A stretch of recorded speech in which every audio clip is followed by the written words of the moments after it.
Nous sommes aujourd'hui avec Bernard Lejeune, le président du syndicat d'initiative de Naline, un syndicat d'initiative très dynamique qui notamment prépare un certain nombre de choses à l'occasion du centenaire du début de la Première Guerre mondiale, notamment à Naline. Alors, Bernard Lejeune, de prime abord, est-ce qu'il y a eu une bataille aussi importante à Naline qu'à Gauzet, par exemple? Est-ce que Naline a été vraiment un centre important? Non, bien entendu, en tant qu'historien, il fallait évidemment nuancer tout cela. En réalité, ce dont je parle et ce dont il sera question ne concerne évidemment qu'un maillon de ce vaste champ de bataille qui s'étendait depuis Thoin jusqu'à Ézot. Donc le territoire nalinois n'en est qu'un modeste espace qui affronta uniquement pendant quelques heures le dimanche après-midi 2 régiments français à 4 régiments allemands. Il y a quand même eu 130 morts du côté des Français. Du côté francophone, grâce aux recherches entreprises par un autre historien wallon, M. Marcel Houillou, on peut estimer qu'il y a eu environ 35 tués au 119e régiment d'infanterie absolument sur Naline et probablement 80 à 85 autres tués pour le 5e régiment d'infanterie qui combattait à la fois sur Naline et sur l'espace qui s'étendait jusque la Nationale 5, soit sur Starsienne, soit sur Sommezé. Nous sommes avec Bernard Lejeune, le président du syndicat d'initiative de Naline. Vous le savez, à Naline, on va commémorer le centenaire du début de la Première Guerre mondiale. Alors, il y aura notamment ici, dans le centre, vous avez un petit château, le château Mondon, je crois que c'est comme ça que ça s'appelle. C'est ça. Donc, en fait, n'est-ce pas, le vernissage de cette petite exposition. Parce qu'il y a une petite exposition qui est prévue. Aura lieu le vendredi 23 en début de soirée. Et l'exposition sera ouverte du samedi 24 au jeudi 29, qui est le jeudi de l'Ascension, tous les jours de 14 à 18h, l'entrée y est libre. Et qu'est-ce qu'on pourra découvrir dans cette exposition ? Malheureusement, pas beaucoup d'objets, parce que la plupart des objets sont bien sûr propriété de nombreux musées, et on imagine qu'aujourd'hui, en 2014, les obtenir, c'est pas aisé. Par contre, en tant qu'historien, j'ai souhaité surtout mettre à l'affiche, en panneau d'exposition, des documents vraiment parfois inédits, d'origine française, d'origine belge, d'origine allemande, sur singulièrement les combats qui se déroulèrent entre la Nationale 5 et la vallée de l'Odeur, soit en gros sur Naline. Nous sommes avec Bernard Lejeune, le président du syndicat d'initiative de Naline. Naline qui proposera, notamment dans le courant du week-end, des 23, 24, 25 mai jusqu'à l'Ascension, une petite exposition. Alors, ici au Château Mondon, mais il y aura aussi un recueil, une publication en parallèle. Oui, profitant de l'exposition, on organise en fait 2 activités. D'abord, la parution d'un recueil de documents sur les combats entre les Français et les Allemands qui se sont déroulés ici à Naline dans la journée du 23 août 1914.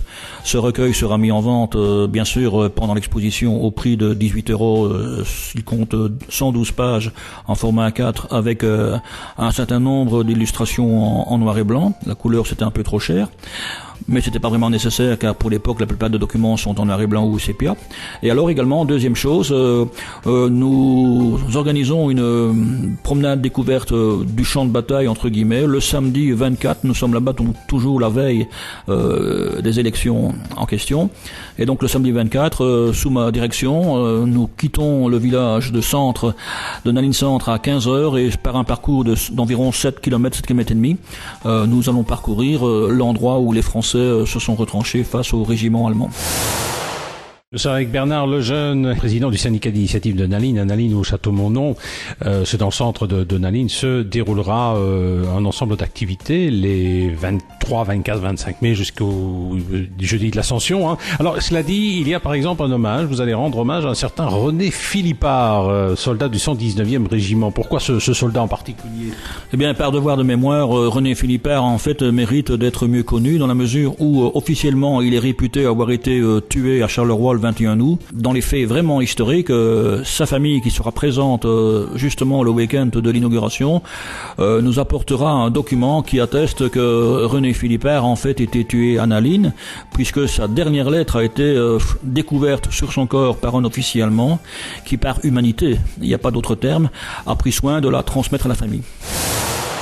Nous étions avec Bernard Lejeune, le président du syndicat d'initiative de Naline, et vous le savez qu'à Naline, on organisera au Château Monod pendant quelques jours, le week-end prochain, donc les 23, 24 et 25 mai, différentes activités, une balade, et puis aussi une exposition. On a parlé notamment d'un soldat français, René Philippard, mais est-ce que vous allez rendre hommage au cours de cette exposition à des Nalinois qui sont peut-être distingués? Oui, plus exactement, une Nalinoise. C'est-à-dire qu'en fait, devant cette grande journée catastrophique que constitua le dimanche 23 août, quelques civils qui étaient restés au village, qui n'avaient pas fui, qui ne s'étaient pas cachés. Parmi eux, il y a une dame, Aurélie Lebeau, qui, n'étant pas du tout infirmière, a néanmoins décidé par dévouement de s'occuper des nombreux blessés français qui affluaient du champ de bataille, sans doute le soir même et plus probablement dans la journée du lendemain. Et donc son intervention a été telle que ces blessés qui par après évidemment ont été dirigés pour d'autres soins vers l'hôpital de Charleroi et puis ensuite vers la captivité, ont tenu soit immédiatement soit après la guerre à lui témoigner toute leur reconnaissance pour les soins qu'elle avait bien voulu leur accorder dans ces heures tragiques. Alors pratico-pratique, le vernissage a lieu le vendredi, exposition ouverte jusqu'à quand, et la balade? Alors le vernissage c'est le vendredi soir, le vendredi 23, la balade le samedi 24 à 15h au départ de la place de Naline Centre. Et l'exposition est ouverte tous les jours du samedi 24 au jeudi 29 mai de 14 à 18h. Voilà, un rendez-vous donc à ne pas manquer.